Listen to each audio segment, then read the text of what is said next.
Bitcoin's now, 2 trillion market cap, lots of liquidity, lots of durability and safety, this ossification stuff that we talked about. And so, it's like Bitcoin's coming onto the stage and it's competing with gold as this like store of value, this sovereign instrument. And so gold's been that sovereign instrument for a couple of thousand years at least. So it's, gold's probably like, man, what's this new Bitcoin thing doing around here? And I don't think gold's going to go away or anything. I mean, gold has properties that makes it very attractive for a lot of reasons. And it has huge amounts of network effects. So, gold's not going anywhere. And actually, gold's market cap has outperformed Bitcoin's market cap in 2025. So, go figure, right? So, I like gold. I've liked gold as a monetary tool or product to hire since Bitcoin even existed. Hence why I, had my Run to Gold website. So I think that, kind of to our point, I think that the more tools or instruments we have to claim monetary sovereignty with, the better. And gold's one of those. And it's not just one of them. It's a massive, powerful tool.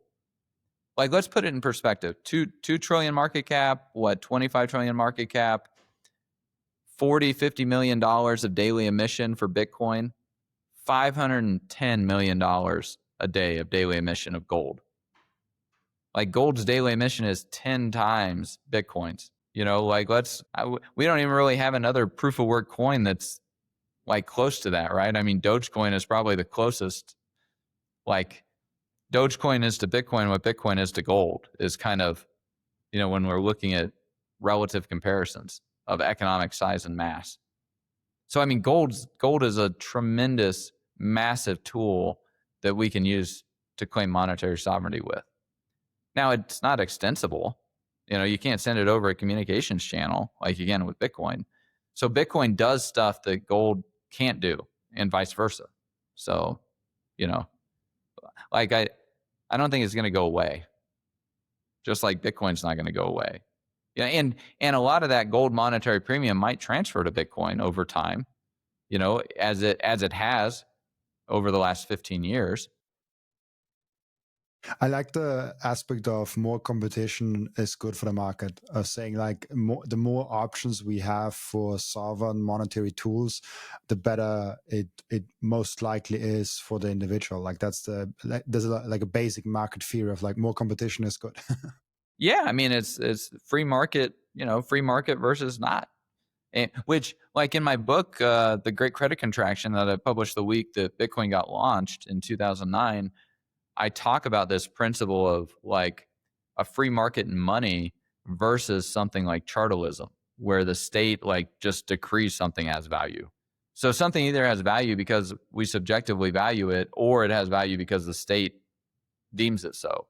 Those are the two competing ideas, and so if we subscribe to the subjective value theory, that the individual is what is the one that's ascribing value to something, then that's, out of that grows kind of this whole branch of thinking, in game theory with regard to, monetary products and stuff like that. And so, yeah, if we want to have profit and loss helping inform decisions and capital allocation through entrepreneurs, a free market in money helps us get a much clearer signal from those entrepreneurs in that process. And so we waste less resources as a result. So societies who will do that will be more competitive than societies that don't, as we've seen over the last 150 years.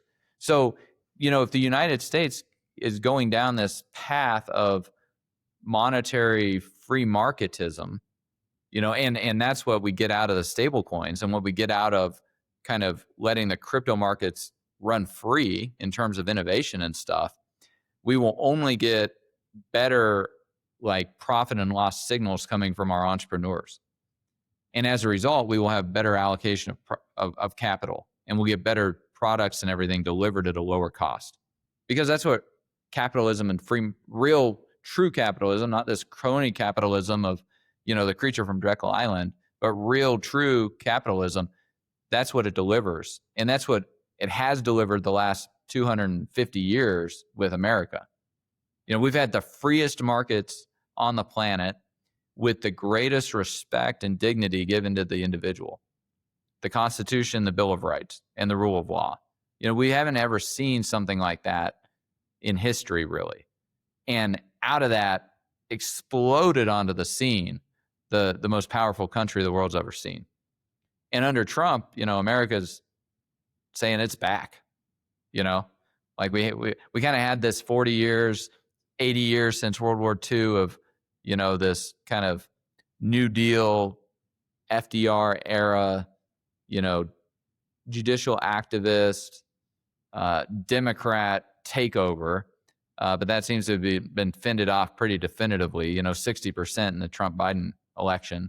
And so, like, America is kind of saying, hey, we're back, and we're back with a vengeance. We're going to make a ton of money. We're going to be the most powerful country on the world. We're going to take back our Panama Canal. We're going to, we're going to bomb your nuclear reactors. Like, we're going to take Greenland. Like, America's acting like a superpower that it is. And it's unleashing it. It's unleashing its entrepreneurs, and it's, in the process. Like, you look at the tax code changes in the big, beautiful bill, 100% bonus depreciation, stuff like that, cutting back regulations.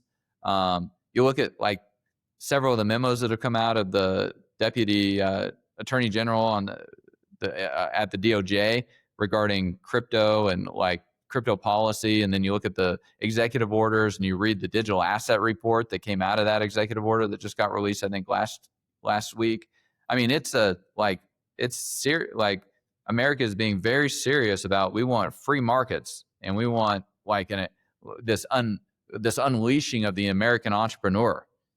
And what did we get the last time we did that? We got Henry Ford and Rockefeller and Vanderbilt, and we built the world is what we did last time. Like, America built the world, and railroads and steel and all that, the oil, all that type of stuff, and the big, barons of the 19th century. And I think America is getting ready to do it again. Bitcoin is, if you talk in that sense of America, I think Bitcoin is in general a very American idea. Like, it only makes sense that, like, first when I saw, like, America is now talking about adopting a Bitcoin strategic reserve, I was kind of wondering. I thought smaller countries are doing it first, and not the one that is actually in control of the fiat system. I was like, oh yeah, like, why are they doing this Bitcoin thing? But it makes a lot of sense, and I think we can see even like a Bretton Woods 2.0 with they have the Bitcoin and give the stable coins to the world. Yeah, I mean, Bitcoin. Yeah, America is not a place. America is an idea. It's an idea of freedom and the dignity of the individual, that we're endowed by our Creator with certain unalienable rights. So it's tracking back to the Magna Carta. It's tracking back to the Declaration of Independence. With that, we have natural law and John Locke and, the University of Salamanca, and then it went up into London and it came across to North America. That's idea. That idea of freedom, that's America. That idea. And that idea has now gone into cyberspace, right? With asymmetric encryption, the crypto wars of the 1990s, and now Satoshi, has discovered the digital scarcity spell. He's doing his research in there and discovered a new spell, like digital scarcity. And Bitcoin's that first practical implementation of it. But that idea of America has gone in there, into that, because it's digital scarcity, it's property rights, and that property rights are like that's coming out of this whole social contract, this whole, thinking of this idea of America, this thinking of John Locke and Adam Smith and, like, the Austrian School of Economics and the dignity of the individual and Constitution. That idea is now, like, it's impregnated right into Bitcoin itself as digital property rights, because property rights are like absolutely key to our, you know, to this individual philosophy of liberty. The property rights are the result of how we exercised our liberty in the past. The great writ of habeas corpus, you know, out of the Magna Carta to challenge your illegal detention. That's how you preserve your liberty in the present, and your life interest is how you is your you know, that liberty interest in the future. So it's life. That's why we can't just murder and kill. Slavery and involuntary servitude and illegal detention. That's a great writ of habeas corpus. And then it's property rights. And Bitcoin's here effectively saying we're going to have property rights that are determined by math and thermodynamics, not necessarily by rule of law. Beautiful You know, way and to look at that's because you can now acquire protection at a much lower cost, right? Because like no amount of violence is going to solve that math problem. So when we're looking at how property rights were secured throughout history, you know, thousands of years, they've always been very susceptible to violence. But now, you know, we can acquire this force field of, you know, exahashes and huge amounts of mining protection and math, right? That protects our property. It's not like we need a standing army to protect our railroad or our coal mine. 19th century America was protecting property rights, but those property rights were still very much needed to be protected with large projections of military force. But now, you know, these property rights that we've got, like the Bitcoin network's protecting like $2 trillion of value, and it's doing it at 110 stock to flow. So it's the cheapest form of protection you can get, right? It's such a great way to look at that. I love it. I have one question to ask each and every one of my guests, and the question is, what can we learn from you besides Bitcoin? Yeah. So when we look at sound money, you know, we're dealing with something on the civil plane, and the civil plane, and when we're dealing with it on the civil plane, Emanuel Swedenborg, who helped fix the Swedish monetary system, he said that it has to do with the very highest things with which we are entrusted. You know, so fixing the money, we can fix the world. And that's important. And we got to have good time preference on fixing that and everything. But I think the other parts of Swedenborg's writings are the most important ones. You know, it's nice to fix the money, but the other stuff he writes and talks about is so much more valuable. And so I suppose that would be something you can learn from me, is like, you know, we look at the Austrian School of Economics, that's just the tip of the iceberg. Everything underneath it would be found in Swedenborg's writings when it comes to human action. And so, you know, if people are not familiar with Swedenborg, they probably should get more familiar with his writings. They would sure understand game theory and a lot of these principles a lot better if they did. You know, so that'd be one thing I'd say you could learn from me. Awesome. Yeah. I haven't been aware of that. I have to look into this. I love it. Yeah, I mean, he's one of the great monetary scientists, you know. You have Isaac Newton help develop the gold standard. Copernicus wrote some treatises on interest. Goethe, you know, wrote in Faust Part 2 about Mephistopheles and the negative effects on society that comes from debasing the currency. And Goethe was phenomenal. I think Goethe's, you know, kind of to this point, like Goethe wrote a great book called Elective Affinities, which kind of delved into, he was thinking, I think, about human thermodynamics, but I think it's because he found Swedenborg's writing so intriguing that he was then trying to make sense of it, and he doesn't resolve it in Elective Affinities, you know, and Goethe's, I mean, he had like 3 times the vocabulary of Shakespeare. Like Goethe's consistently in the highest IQs ever in human history, and yet he's baffled by Swedenborg, and Swedenborg in his own right is probably one of the top 5 IQs in human history. So, you know, like reading and digesting and pondering about, from the premier minds throughout the ages, I think is something to learn from. And if we're going to go point at any specific ones to learn from, I think they were all interested in the money, and they devoted significant parts of their activity to that. Swedenborg had a 1722 paper basically on the inflation effects on the monetary system in Sweden and how to fix it and why it was so important. So, we're definitely involved in some very important things, fixing the money. But those important things only go up to the highest level on this plane, and there are other planes that are much more important.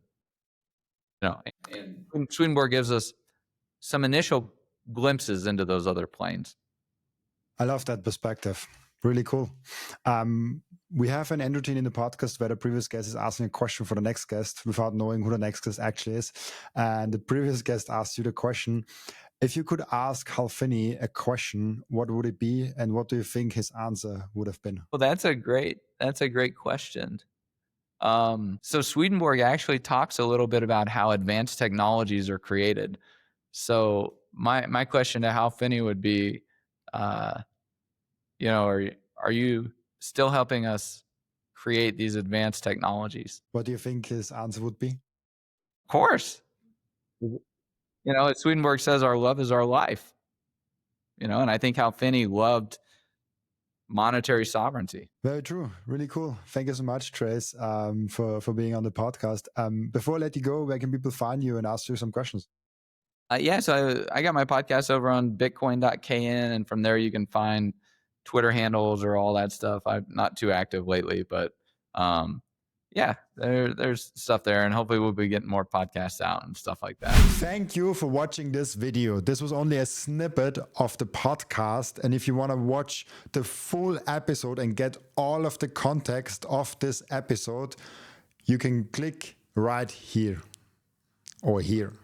Oh, maybe also here.